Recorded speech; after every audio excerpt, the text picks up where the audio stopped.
There are four conclusions that your buyer has to draw before they can buy from you.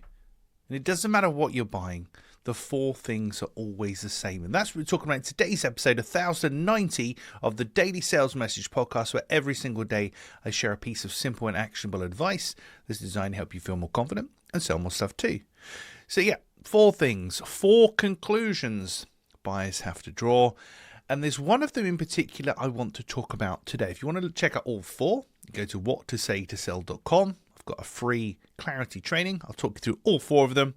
On today's one, we're talking about number 4, which is justifying the spend.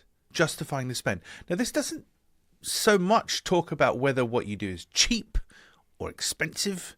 And they're both relative concepts. But it's whether or not a buyer can justify spending on your thing. So this comes down to return on investment, ROI, and there's something that trips people up here all the time. And I think it's the term investment, because ROI, return on investment, implies it has to be monetary. And it doesn't. There's 18 non-monetary ways to articulate return on investment. It doesn't have to be you give me £1 and I'll give you £3 back. There's 18 different ways to do it. And we explore them at whattosaytosell.com. But if you can't justify the spend in the mind of your buyer, if they can't justify making the purchase, they're not going to buy. So why should somebody buy from you? What's it worth to them? Sure, it might be a monetary amount, fair enough, and that's a pretty straightforward calculation to make. But more often than not, it's not. It's not a direct financial calculation, it's something else. What is that? How do we articulate it? There's 18 ways to do it. I always use this example. It's slightly flippant, but still quite important. If I took my wife out to dinner, the ROI, return on investment, on that is that our relationship gets stronger or gets maintained at the very least.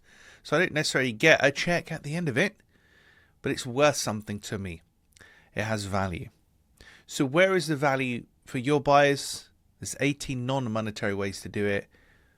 If you can't articulate how somebody can justify the purchase, justify the price, they're not going to buy from you.